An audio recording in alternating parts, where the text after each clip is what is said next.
So I've been studying psychiatry lately, and I've diagnosed myself with a third thing today.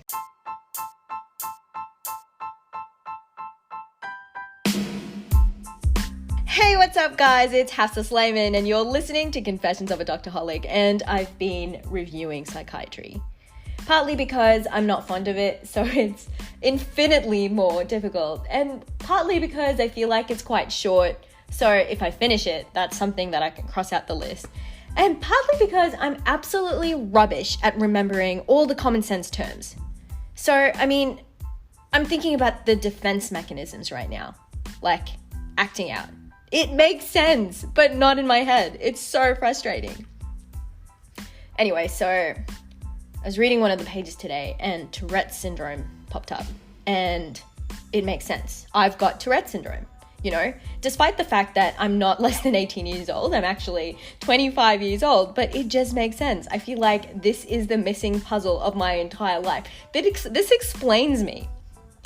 So it's the first thing that popped up on the page this morning. And no, I don't diagnose myself with the first thing on the page, but I jiggle all the time. And I jiggle so much that my friends have to leave a space between me and their seat at the lecture amphitheaters at uni. And I've seen it happen. I wish it was a superpower, but it's not. I feel like if I had a superpower, it would probably be something really boring and ridiculous. But anyway, I make the entire row jiggle.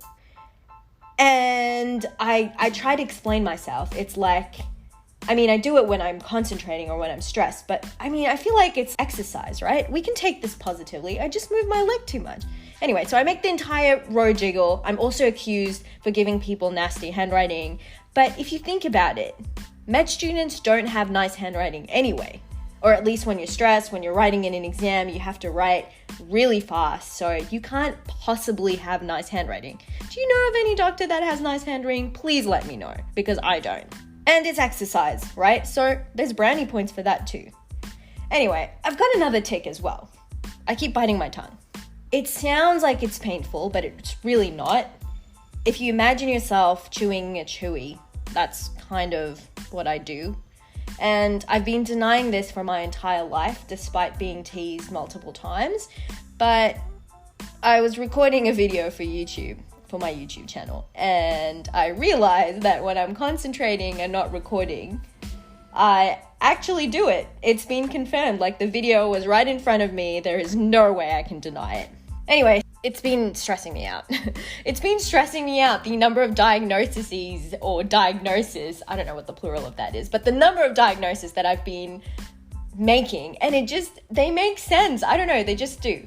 So we had a psychiatry lecture. It was online, thank God, because I kind of don't want anyone to see me just chilling around, being that nerd. It's usually fine, but this time, no, I didn't want that to happen.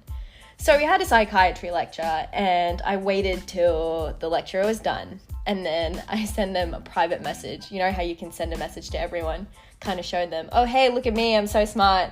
Let me answer your questions, or let me ask you something ridiculous so that you can say I'm smart. No, this was completely different. So I decided to privately message them, and I was like, what are the chances of Tourette's syndrome lasting for a long time, and what happens if people don't have it? And anyway, I was asking so many questions, and this person was like, okay, so clearly you want to write a thesis about Tourette's syndrome by the number of questions that I was asking. Now, both of us don't know how we look or anything like that, but a couple of times he just smiled, I'm assuming, and laughed. I could hear the giggles, to be honest. A little bit of a haha in the side. Maybe he felt awkward, I don't know. Anyway, so I keep asking questions, and then I mention, I just could not word the question right. So I was like, take me for example. I have this tick and I jiggle my leg. And, would you say that I have Tourette's syndrome? Anyway, that's when he really laughed. And then he asks me, he's like, so, okay, jokes aside, have you diagnosed yourself with something before? And I was like, well, there were a few times in medical school where I was like, sounds like I have this condition, maybe this condition. And usually it's because I pull a Siri on myself. I open up Google and I search for the symptoms, and it just makes sense. So he was like, you know what? Turns out you have a case of med student syndrome. I guess I'm blessed that I never thought that I had something super serious like a cancer. And it happens, by the way. There are so many students that have it. I mean, I do have a case of exam anxiety diarrhea, but somehow I managed to cross out all of the other scarier things, especially when you've got Professor Google, why not?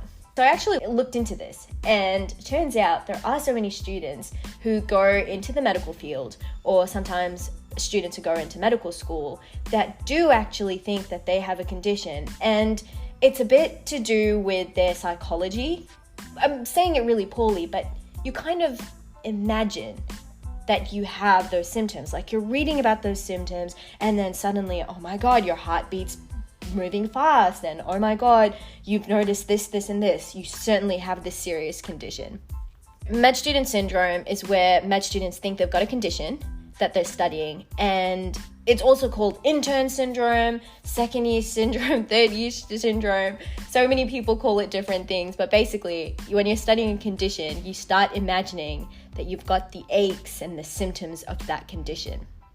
And sometimes for those that are lucky, they notice something in themselves and it actually turns out to be true. But more often than not, it's just a med student being a drama queen. In this case, me.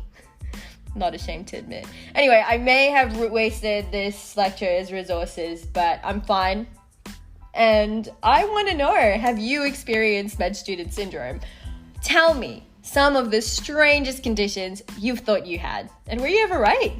I'm just curious to know. And no judgment. This is a no judgment zone. Does anyone know the diagnostic criteria for Marfan syndrome? I mean, I don't know. I guess I'm just a little bit too bendy. My thumbs can reach my wrists. I probably need to Google this.